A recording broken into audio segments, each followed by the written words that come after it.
Assalamualaikum warahmatullahi wabarakatuh.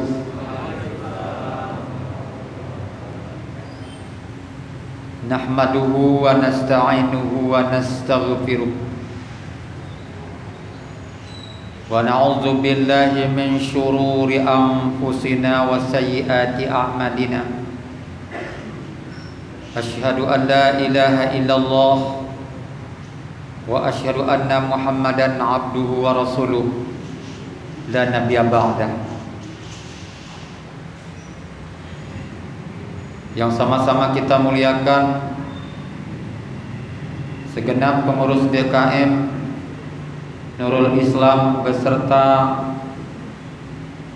para ulama, para panitia, remaja masjid, ibu-ibu, majelis ta'lim, shaimin, shaimat, dan juga yang hadir para jamaah i'tikaf.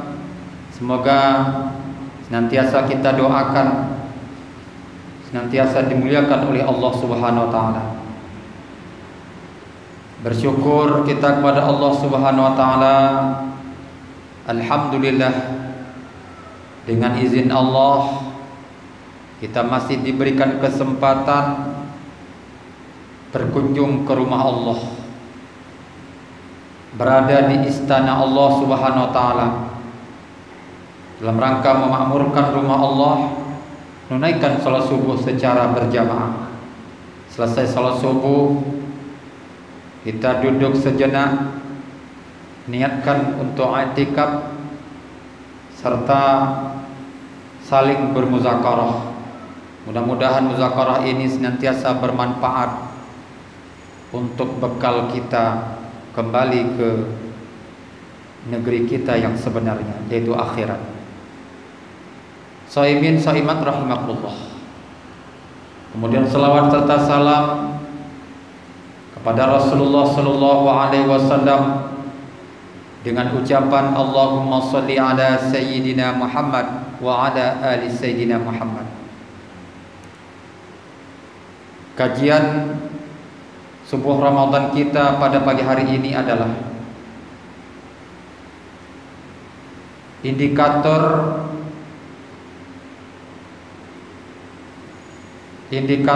orang-orang yang bertakwa kepada Allah Subhanahu wa taala.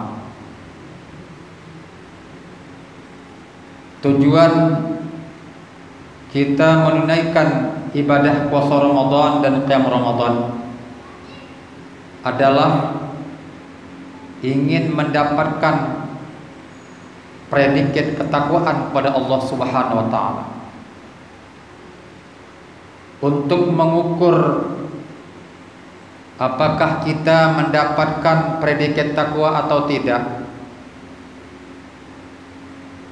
tentu ada beberapa indikator yang akan kita sajikan dalam kesempatan yang mulia ini. Menurut Khalifah Ali bin Abi Thalib radhiyallahu anhu, dalam sebuah syair beliau, al-khawf minal jalil wal amlu bit tanzil wal isti'dad li yaumir rahil war ridha bil qalil. Yang pertama, indikator orang-orang yang bertakwa kepada Allah, al-khawf minal jalil, merasa takut kepada Allah yang maha indah, memiliki perasaan takut.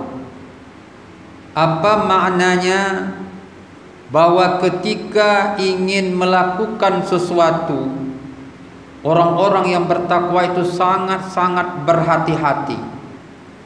Diibaratkan ketika mereka berjalan di jalan yang penuh dengan liku-liku, penuh dengan kerikil dan batu, mereka sangat khawatir jangan sampai ketika mereka berjalan, kalau tidak berhati-hati, memang mereka akui jalan ini licin, jalan ini penuh dengan kerikil, jalan ini penuh dengan batu-batu. Tentu sangat berhati-hati jangan sampai terjatuh. Jadi orang-orang bertakwa ketika mereka mengarungi kehidupan ini untuk melakukan sesuatu sangat-sangat berhati-hati. Kalau seandainya mereka tidak melakukan kebaikan, kalau seandainya mereka tidak melakukan perintah Allah, itu ada sesuatu yang kurang dalam diri mereka. Begitu juga untuk melakukan dosa, walaupun dosa kecil maupun dosa besar, sangat berhati-hati. Bahkan mereka tidak ingin berada dalam lingkaran dosa. Bahkan orang-orang bertakwa, kalau diibaratkan ketika mereka mendaki sebuah gunung, lalu mereka berada di atas gunung, melihat di bawah saja mereka penuh dengan ketakutan, belum lagi untuk mencampakkan diri dari atas gunung itu. Melihat ke bawah saja penuh ketakutan. Ini maknanya apa? Maknanya setiap perbuatan-perbuatan, jangan sampai terjebak dari perbuatan-perbuatan yang tidak terpuji. Ini kadang-kadang sebaliknya, mengakui bertakwa kepada Allah, rajin sholat setiap hari, rajin mengaji, rajin puasa, tapi sangat disayangkan namun dicampur adukkan dengan perbuatan-perbuatan dosa. Tidak ada rasa takut kepada Allah SWT, tapi perintah Allah dikerjakan. Hal yang seperti ini tentu tidak memiliki perasaan takut, tidak memiliki perasaan bahwa dia diawasi oleh Allah Subhanahu wa taala setiap saat. Ketika dia sendirian, ternyata pada hakikatnya bukan dia sendiri, tapi dia bersama Allah. Ketika dia bersama Allah, pada hakikatnya bukan hanya sekedar bersama Allah, tapi juga dia bersama para malaikat. Maka oleh karena itu, orang-orang yang bertakwa kepada Allah terhindar yang namanya, apakah itu dari berbohong, apakah itu dari sifat-sifat munafik, apakah itu dari korupsi dan segala macamnya.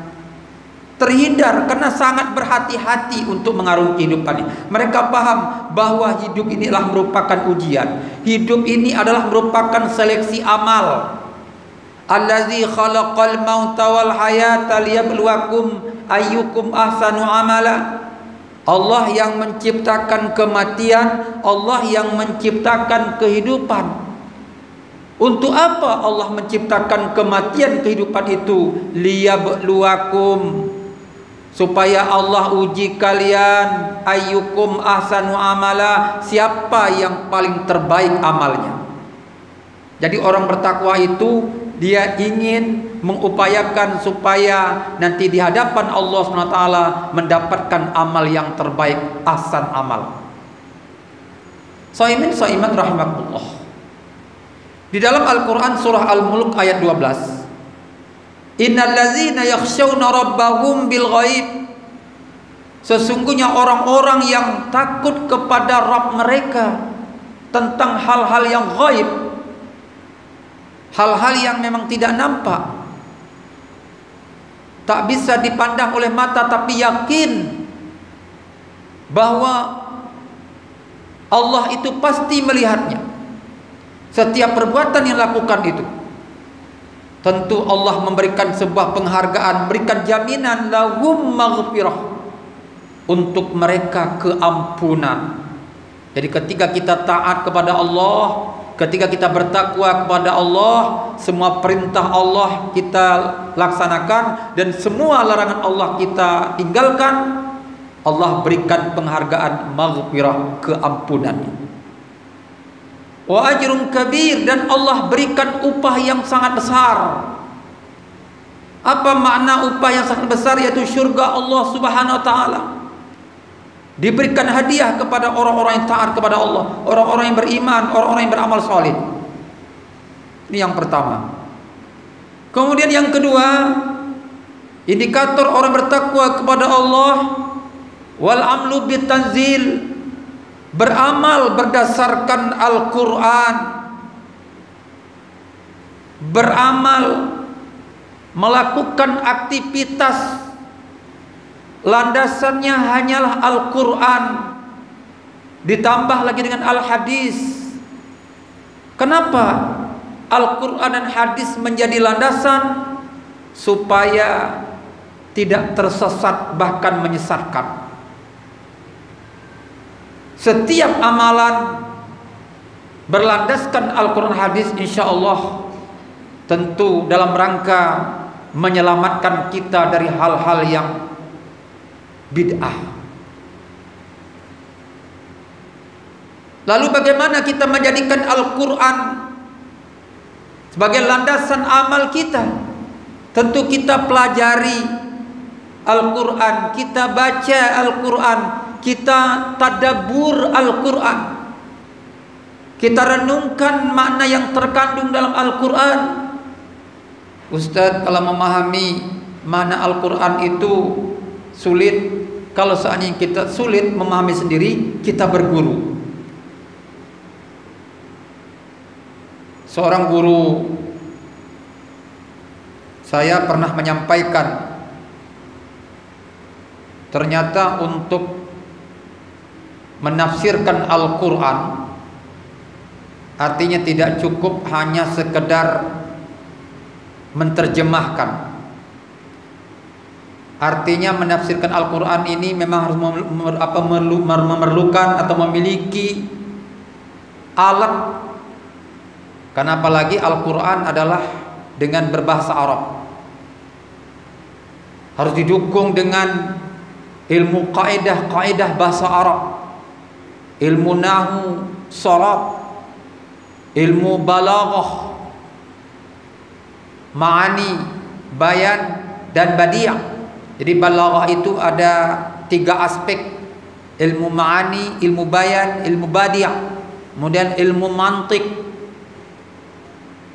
Artinya dengan ilmu mantik ini adalah benar-benar menguasai. Ada hal-hal yang kadang-kadang maknanya mufrad diartikan jamak, mana jamak diartikan mufrad. Bahkan ada makna-makna yang perlu ditakwil. Tidak cukup kalau kita mengatakan yadullah, kita artikan tangan Allah, seolah-olah kita membayangkan kalau tangan Allah itu artinya sama dengan tangan makhluk. Tidak, tangan itu maknanya kekuasaan Allah. Jadi tidak cukup dengan hanya sekedar menerjemahkan tanpa menafsirkan dengan ilmu-ilmu pendukungnya. Shaimin rahimakumullah. Jadi perlu ada tadabbur Al-Quran, memahami isi kandungan Al-Quran, sehingga hasilnya apa? Bahwa Al-Quran itu relevan dari semua aspek kehidupan, relevan dengan perkembangan zaman. Bahwa Al-Quran bukan sekedar berbicara tentang akidah, ibadah, dan akhlak, tapi Al-Quran juga lebih banyak berbicara tentang muamalah, tentang aspek-aspek hukum. Jadi ketika Al-Quran berbicara tentang aspek hukum, tentu ini adalah merupakan sebuah kemaslahatan. Sehingga ketika hukum Al-Quran diterapkan dalam kehidupan sehari-hari, insya Allah orientasinya adalah aman, damai, selamat, terjaga.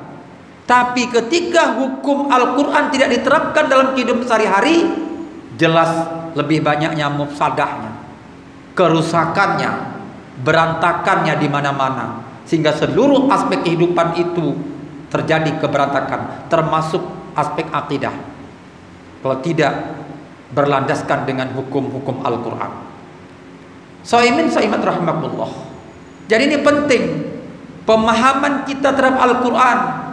Agar apa? Agar kita tidak diselewengkan, agar kita tidak terjebak dengan pemahaman-pemahaman liberalisme, sekulerisme, pluralisme. Kalau seandainya kita tidak paham, maka dikhawatirkan akan muncul liberalisasi, sekularisasi, pluralisasi Liberalisasi, bebas berpikir, bebas berpindah, bebas berbuat. Jadi segala macam bebas tanpa aturan. Nikah dengan yang sejenis, laki-laki dengan laki-laki, perempuan dengan perempuan, bahkan nikah beda agama, itu adalah landasan berpikirnya bebas tanpa aturan. Begitu juga dengan kehidupan sekuler, artinya ingin memisahkan antara agama dengan negara, memisahkan antara dunia dengan akhirat. Padahal doa kita setiap hari, Rabbana atina fid dunya hasanah wa fil akhirati hasanah wa qina azabannar. Dan doa kita ini bukan sekedar doa, tapi ada landasannya. Ini rujuknya ke dalam Al-Quran. Ya Rabb, berikan kami kebahagiaan di dunia, berikan kami kebahagiaan di akhirat, peliharalah kami dari nar. Artinya apa? Kita ingin bukan hanya berbahagia di dunia, tapi berbahagia di akhirat. Berarti ada sebuah keterpaduan. Tidak cukup hanya di dunia. Ini artinya apa? Bahwa antara negara dengan agama tidak dapat dipisahkan antara satu dunia lainnya. Saimin saimat rahimahullah. Kemudian yang ketiga, indikator orang bertakwa adalah wal isti'dad yaumir rahil, mempersiapkan bekal untuk menghadapi hari esok. Hari ini orientasi kita adalah mempersiapkan bekal. Kita beribadah, khususnya ibadah puasa Ramadan, orientasinya mempersiapkan bekal, bahkan menambah ibadah, menyempurnakan ibadah. Di penghujung Ramadan, meraih malam kemuliaan, meninggalkan rumah buat sementara, beriktikaf di masjid semata-mata untuk menyempurnakan ibadah kita, mempersiapkan bekal kita, agar nanti setelah Ramadan kita benar-benar mendapatkan sebuah predikat yang memang menjadi impian kita, menjadi idaman kita, mudah-mudahan menjadi sebuah kenyataan, yaitu ketakwaan pada Allah Subhanahu wa taala. Itu yang kita inginkan. Wa tazawwadu fa inna khairaz zadit taqwa. Perbanyaklah bekal, sesungguhnya sebaik-baik bekal itu adalah bekal takwa. Yang keempat, waridha bil qalil. Indikator orang bertakwa itu ridha dengan yang sedikit. Banyak bersyukur kepada Allah Subhanahu wa taala, sehingga dengan banyak bersyukur hati jadi tenang, tentram, walaupun dia menghadapi ujian yang bertubi-tubi. Tenang orang bertakwa. Ketika suasana hari raya, walaupun barangkali kapan menerima THR, tenang dia. Kenapa? Karena banyak bersyukur. Bahkan bersyukur di sini bagaimana supaya ketika sebelum Ramadan meninggalkannya, sebelum Ramadan pergi, tentu dia berupaya untuk meningkatkan taqarrub ilallahnya, meningkatkan, menyempurnakan ibadahnya kepada Allah, menyempurnakan tilawah Qur'annya, menyempurnakan salat sunnahnya, menyempurnakan infak dan sedekahnya. Itu hakikat orang-orang yang banyak bersyukur kepada Allah Subhanahu wa taala. Demikian, inilah indikator-indikator orang yang bertakwa menurut Khalifah Ali bin Abi Thalib. Mudah-mudahan indikator ini akan tercermin setiap pribadi kita yang hadir ini, khususnya mudah-mudahan akhir Ramadan nanti, Syawal akan datang, kita akan mendapatkan predikat takwa, dan setelah Ramadan ibadah kita semakin meningkat. Amin ya rabbal alamin. Subhanakallahumma bihamdihi, subhanakallahumma bihamdika, asyhadu an la ilaha illa anta astaghfiruka wa atubu ilaik. Wassalamualaikum warahmatullahi wabarakatuh.